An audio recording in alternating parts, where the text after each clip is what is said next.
आज तक की टीम नेपाल में पहुंच चुकी है और हम आपको लेकर चलते हैं उस जगह जो कि काठमांडू से नजदीक है। सटा हुआ है भक्तपुर का इलाका, नेपाल का पुरातन शहर जो यूनेस्को भी की धरोहर भी है, भूकंप से तबाह हो चुका है। भक्तपुर से श्वेता सिंह की रिपोर्ट।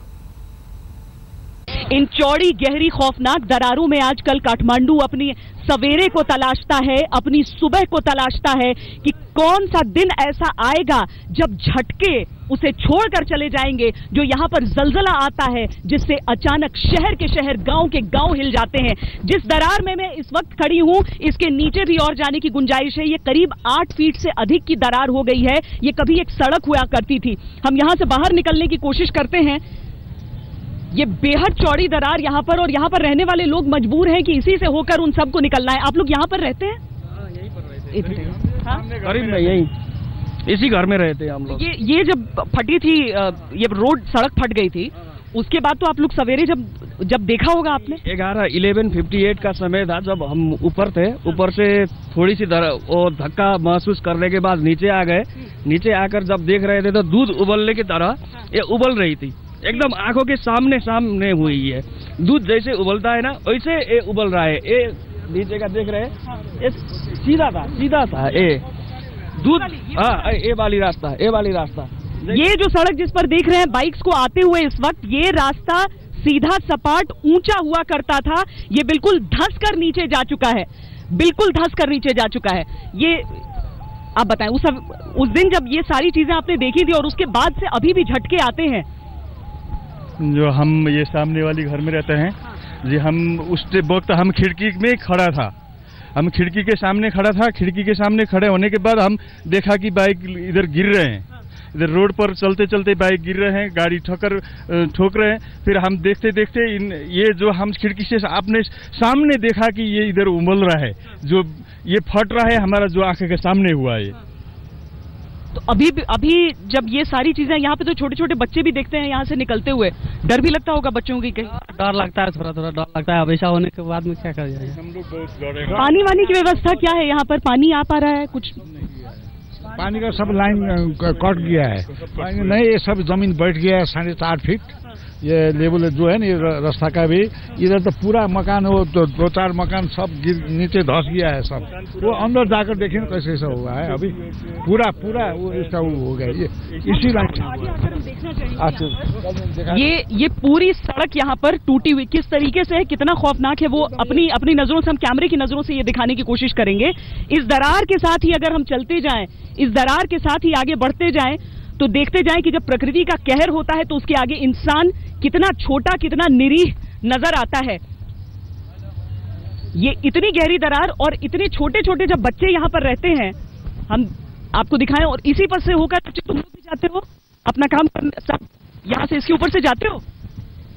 Yes. डर लगता है? Yes. डर भी लगता है, लेकिन यहाँ पर रहना भी है। इसी के जरिए यहीं से अपनी जिंदगी जीनी है। इन्हीं दरारों के बीच अपना मुकद्दर संवरने का इंतजार करना है बस। कैमरा पर्सन दिनेश लाल के साथ श्वेता सिंह, काठमांडू, आज तक। काठमांडू के रिहायशी इलाकों के साथ साथ उन इलाकों में भी मातम और तबाही के निशान हैं जहां बड़ी बड़ी कंपनियां कारोबार किया करती थी। ऐसी एक जगह पहुंचे आज तक संवाददाता आतिर खान। शनिवार को काठमांडू में भूकंप से आई तबाही के दृश्य अब साफ होते चले आ रहे हैं। मेरे पीछे जो बिल्डिंग आपको नजर आ रही है, ये एक सॉफ्टवेयर कंपनी हुआ करती थी, और अब इसकी हालत देखिए, इस तरह से चरमरा गई है ये बिल्डिंग कि इसके अंदर अभी लोग नहीं जा सकते, अभी भी रेस्क्यू वर्क नहीं हो सकता। साथ में ये बिल्डिंग देखिए किस तरह से टेढ़ी हो गई है पूरी तरह से, और ये साथ की नीचे की जो बिल्डिंग है, मालूम पड़ता है कि बस उलट गई हो, इस तरह से इसकी हालत हो गई है। पूरी तबाही का अभी भी मंजर जो है साफ नजर आ रहा है। यहाँ पर ये एक जो कंपनी है उसके जो मालिक हैं यहाँ पर मौजूद है, इनसे बात करते हैं। क्या हो रहा है? आप अंदर नहीं जा सकते अभी? आपका सामान सारा फंसा है?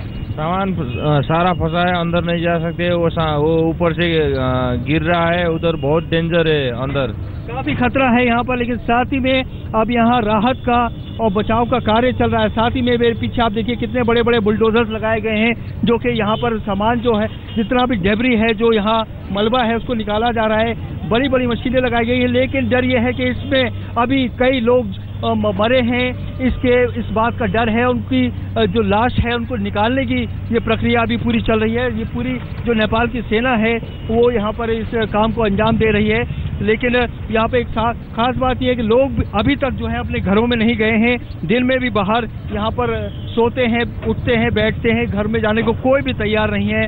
यहाँ पर जो Nepal police, Nepal arm forces सभी कार्यरत हैं और ये पूरे इलाके को बंद कर दिया गया है। यहाँ पे कोई जनता नहीं जा सकती। पीछे के दृश्य आप देखिए, जहाँ तक नजर जाती है तबाही का पूरा मंजर यहाँ पर नजर आ रहा है। तो फिलहाल कार्य चल रहा है, पूरी तरह से नेपाल काठमांडू सामान्य नहीं हो पाए। कैमरामैन विनोद के साथ आसिर खान, काठमांडू, आज तक। करीब 66 लाख लोग 75 में से 30 डिस्ट्रिक्ट जो हैं उनके अंदर प्रभावित हैं इस भूकंप से। वक्त एक ब्रेक का। हनुमान ढोका जो बसंतपुर सदियों पहले बसाया गया, ये वो स्थान है जहां नेपाल को एक करने वाले महाराजा पृथ्वीनारायण शाह ने इस दरबार की स्थापना की। इस दरबार से जुड़ी यादें लोगों के दिलों में आज भी बसी हैं।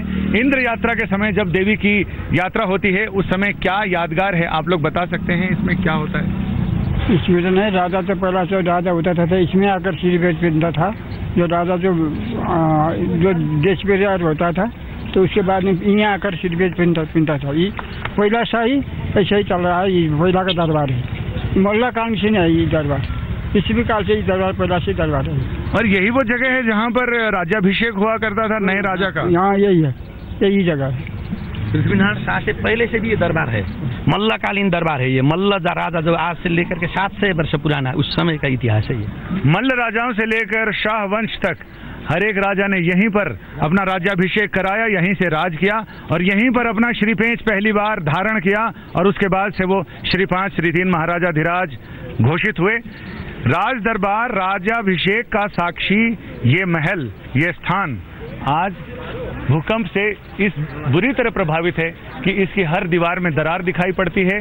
और ये एक संस्कृति का प्रतीक है, नेपाली संस्कृति का। जो राजवंश तो कई बदले लेकिन स्थान यही रहा। स्थानम प्रधानम न बलम प्रधानम, यानी स्थान की अहमियत, स्थान की महत्ता यहाँ पर दिखती है। लेकिन फिलहाल उस भूकंप ने जिस तरह से इस पूरी संस्कृति को एक तरह से झटका दिया है वो नेपाली संस्कृति के लिए सच में बहुत ही गंभीर विषय है और इस पर सारे लोगों को सोचना भी चाहिए, क्योंकि ये सदियों पुराने स्ट्रक्चर हैं जो एक झटके में जमींदोज तो हो गए, लेकिन संस्कृति वही है जो एक बार धरती पर आती है और फिर विराटता को प्राप्त करती है, यानी वही संस्कृति है। कैमरामैन आलोक भटनागर के साथ संजय शर्मा, दरबार चौक, काठमांडू, आज तक। दरअसल नेपाल के जितने भी लोग हैं वो अपनी ऐतिहासिक धरोहरों से बड़े जहनी तौर पर जुड़े हुए थे और ये इनका गायब होना, बल्कि इनका क्षतिग्रस्त होना, इनका इस तरीके से ध्वस्त हो जाना एक अपने आप में बहुत बड़ा झटका है। वक्त एक ब्रेक। बहुत सी जगह हैं जहां लोग अपनों को तलाश में जुटे हुए हैं। मलबे में कई जिंदगियां दबी हैं और इस भयंकर मुसीबत में जिनकी जान बची वो भी अपनों को खोने के बाद आंसुओं में डूबे हुए हैं। ऐसे ही कुछ लोगों के बीच काठमांडू के भक्तपुर पहुंचे आज तक संवाददाता कुमार अभिषेक। श्याम सिंह मोहल्ले में लोगों के दबे होने की उम्मीद है और इसी की वजह है कि यहाँ रेस्क्यू ऑपरेशन नेपाल के प्रशासन और आर्मी के द्वारा चलाया जा रहा है। लोगों को, कई लोगों के अभी भी इस मलबे के भीतर दबे होने की आशंका है। जो इलाके के लोग हैं बता रहे हैं कि 2 लोग अंदर दबे हो सकते हैं, हालांकि उनके जिंदा बचे होने की उम्मीद बिल्कुल ही कम है। लेकिन बावजूद इसके जो स्थानीय लोग हैं, जो नेपाल की के प्रशासन, आर्मी और पुलिस के लोग हैं, वो इसमें जुटे हुए हैं कि जो भी लोग इसके अंदर दफन है उन्हें निकाला जा सके। आप देख सकते हैं जिस तरह का डिस्ट्रक्शन है, जिस तरह का यहाँ पे मलबा गिरा है, इसमें कई लाशें अंदर हो सकती हैं। हमारे साथ कई लोग हैं यहाँ पे, आर्मी के भी लोग हैं, पुलिस के भी लोग हैं। ये बताइए कि यहाँ पे किस चीज का ऑपरेशन चल रहा है? यहाँ पर यहाँ बोल रहा है, यहाँ के स्थानीय लोग भीतर में 2 आदमी है पड़ा है, इसलिए हम लोग इसको उत्खनन कर रहा है। कहीं फाइंड आउट, ये कल से जारी हो रहा है, अभी तक फाइंड आउट नहीं हुआ है। वक्त हो गया एक छोटे से ब्रेक का, आप देख रहे हैं आज तक।